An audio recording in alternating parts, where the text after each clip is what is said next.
A notícia em áudio preocupante. Preste atenção na BBC Brasil. Empresas já leem nossas mentes e vão saber ainda mais com neurotecnologia, diz pesquisadora. Ou seja, nós vamos ler agora uma notícia importante com dados científicos de uma pesquisadora importante, uma pesquisadora muito boa, inteligentíssima, e nós vamos entender aqui como que as empresas de tecnologia, não só as Big Techs aí, como diz a Meta, Facebook, né, Twitter, a Tesla, não, toda e qualquer empresa que tiver acesso ao mínimo de inteligência artificial. E é por isso que você precisa entender isso tudo para se defender. E vamos à leitura, então. Shin Suzuki, da BBC News Brasil, em São Paulo. O arroba dela é @shin70. Vamos lá. 17 de setembro de 2023, ela escreveu essa matéria. Ou seja, é novinha. Vamos lá. Alguns anos atrás, a ideia de ameaça à privacidade de pensamento estava mais para 1984, de George Orwell, e para o terreno da ficção científica distópica. Para Anita Farahany, professora da Universidade de Duke, dos Estados Unidos, que se especializou em pesquisar as consequências das novas tecnologias e suas implicações éticas, esta ameaça já é presente hoje e deve ser levada a sério. A iraniana americana lançou neste ano o livro The Battle for Your Brain, Defend the Right Things Freely in the Age Neurotechnology. A batalha pelo seu cérebro, defendendo o direito de pensar livremente na era da neurotecnologia, em uma tradução livre. Este livro ainda não tem edição brasileira. Quando tiver, com certeza irei comprar. Mas, como é possível ler o nosso cérebro? Bem, de fato ainda não existe, como na ficção, uma super máquina que entra na cabeça de uma pessoa e entrega uma lista completa de ideias e conceitos. Na verdade, explica Farahany, as defesas da nossa privacidade de pensamento começaram a ser derrubadas sem a necessidade de examinar diretamente o cérebro. Isso é possível com a vasta quantidade de dados pessoais compartilhada em redes sociais e outros apps, que é analisada por algoritmos e depois monetizada. Hoje, as companhias de tecnologia detêm informações importantes sobre nós. Quem são nossos amigos, qual conteúdo gera emoção, e importante que tipo de emoção, preferências políticas, em quais produtos clicamos, por onde circulamos ao longo do dia e algumas das transações financeiras. Abre aspas. Tudo isso está sendo usado por empresas para criar perfis muito precisos sobre quem somos e assim entender nossas preferências e nossos desejos, diz Farahany em entrevista à BBC News Brasil. É importante que as pessoas entendam que elas já estão em um mundo onde mentes são lidas. Outra fronteira do nosso funcionamento interno começa a ser explorada com a popularização de smartwatches, relógios inteligentes, que reúnem dados sobre batimento cardíaco, níveis de estresse, qualidade do sono e muito mais. Mas o avanço da neurotecnologia com equipamentos em contato direto com a cabeça leva tudo isso a um novo patamar com mais dados e mais precisão. Ela explica que sensores cerebrais são justamente parecidos com sensores de frequência cardíaca encontrados nos smartwatches, ou em anéis que medem a temperatura do corpo quando captam uma atividade elétrica no cérebro. Abre aspas. E toda vez que você pensa, ou toda vez que sente algo, os neurônios disparam em seu cérebro, emitindo pequenas descargas elétricas. Padrões característicos podem ser usados para tirar conclusões, afirma. Abre aspas de novo. Por exemplo, se você vê uma propaganda e sente alegria ou estresse ou raiva, tédio, envolvimento, todas essas reações podem ser captadas por meio de atividades elétricas em seu cérebro e decodificadas com a inteligência artificial mais avançada. Fecha. Ou seja, esses sinais cerebrais transmitem o que sentimos, observamos, imaginamos ou pensamos. Farahany afirma que as pessoas precisam compreender e aceitar que o cérebro não é inteiramente delas. Olha o tamanho dessa afirmação da pesquisadora.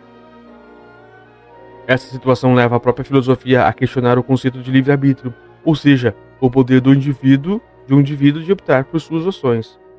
Imagine que você imagine que você se proponha no começo da semana a não passar mais de 1 hora por dia nas redes sociais. Aí você descobre no final que você gastou 4 horas por dia. O que aconteceu? Pondera a professora de Direito e Filosofia de Duncan. Abre aspas. Se existem algoritmos projetados para te capturar quando você quer se desconectar, se existem notificações quando você fica muito tempo fora do celular, se você quer assistir a só um episódio da série e o próximo começa automaticamente, você usou o seu livre-arbítrio? Nossa, olha que pensamento legal. São ferramentas e técnicas projetadas para prejudicar aquilo com que você se comprometeu. A tecnologia ao uso indevido, né?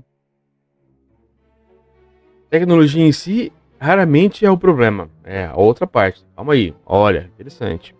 Para Rani, ao contrário do que se possa pensar, é só uma grande entusiasta dos avanços da neurotecnologia. Ela enumera ao longo do The Battle for Your Brain uma longa lista de contextos em que o monitoramento cerebral poderia melhorar a humanidade e salvar vidas. Abre aspas. O que propõe é um equilíbrio.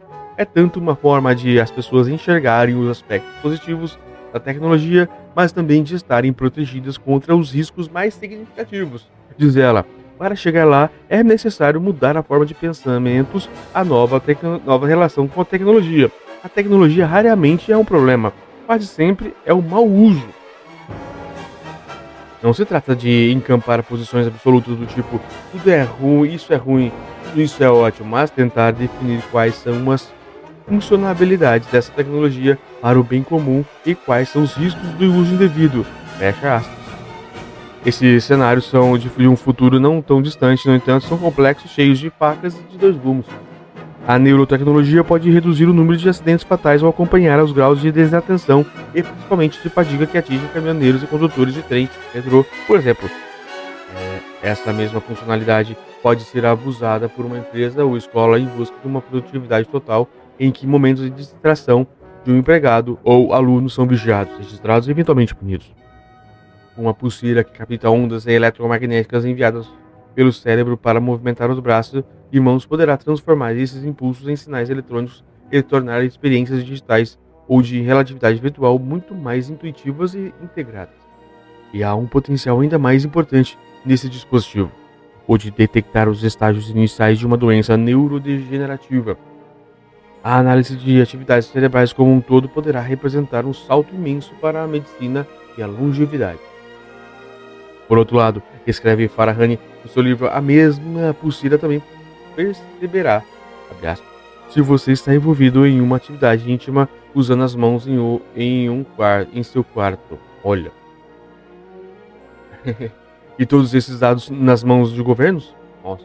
Mas para a professora iraniana americana, a grande preocupação em relação à privacidade individual está em governos de posse de uma gama cada vez mais ampla de dados pessoais. Ela relata que o Departamento de Defesa dos Estados Unidos financiou uma empresa que desenvolveu um sistema biométrico que combina dados de ondas cerebrais, estados cognitivos, reconhecimento facial, análise de pupilas dos olhos e mudanças na quantidade de suor produzido. Já na China, uma reportagem de 2018 do jornal South China Morning Post contava que trabalhadores de diversos ramos e integrantes de forças militares do país já usavam monitores de ondas cerebrais para detectar picos emocionais como depressão, ansiedade ou raiva. Além do uso para melhorar performance e assim resultado financeiro de empresas, a reportagem dizia que o outro objetivo era manter a estabilidade social chinesa. Farahani afirma que na maioria dos países as leis sobre privacidade não contemplam explicitamente o direito de privacidade mental. Acredito que as Nações Unidas precisam avançar no sentido de reconhecer o que chamam de direito à liberdade cognitiva, um direito universal que nos direciona a uma atualização da privacidade, que diga explicitamente que há direito à privacidade mental, um direito de estar protegido contra interferências na maneira como pensamos e sentimos. Ela diz que liberdade de pensamento é hoje aplicada a entendida como sendo estritamente a respeito da liberdade de religião e de crença. Acho que precisamos expandir um entendimento para haver uma proteção contra a interferência, a manipulação e a punição contra o pensamento. O problema é que a tecnologia se desenvolve sempre mais rápido do que o debate e a aprovação de uma legislação, e empresas e governos se aproveitam dos vazios da de legalidade. Abraço. Trata-se realmente de tentar descobrir o quanto antes e também conforme a tecnologia evolui, quais são os seus benefícios e riscos, e depois esclarecer o que está em jogo e desenvolver um regime regulatório que aborde isso. Nem sempre é fácil fazer. Começa para o projeto de Elon Musk. Qual será o projeto de Elon Musk? O mais visível projeto de neurotecnologia tem vários elementos para a controvérsia. Envolve a implementação de um chip no cérebro e tem liderança de Elon Musk, figura frequente no noticiário e muitas vezes envolto de polêmicas. Uma de suas empresas, a Neuralink, quer no futuro implantar esse tipo de dispositivo no órgão mais complexo do ser humano para curar doenças como Alzheimer e permitir que pessoas com doenças neurológicas controlem celulares ou computadores com a mente. Alguns especialistas na área demonstram receio com o projeto, levantando dúvidas sobre as implicações desse tipo de tecnologia desenvolvida por uma empresa com fins lucrativos. Em maio último, a FDA, que é a Federação Americana, a Anvisa, como se fosse brasileira, a agência norte-americana que controla alimentos e remédios, autorizou o primeiro teste com humanos. Não estou tão preocupada com o projeto de Musk. Na verdade, estou um tanto otimista quanto a isso, disse para a Neuralink promete duas inovações: fazer cirurgia via robôs que executariam as partes mais delicadas e difíceis da operação, implantes de neurotecnologia. A segunda são eletrodos do tamanho de um fio de cabelo que poderiam ser implantados com muito menos risco para o cérebro humano. Poucos cirurgiões do mundo têm habilidade hoje para executar um procedimento assim. Se eu me tornasse severamente incapacitada a ponto de não conseguir mais me comunicar ou me mexer, eu provavelmente buscaria a oportunidade de ter algum tipo de tecnologia neural implantada. Olha, interessantíssima essa matéria. Parabéns, NBC Brasil.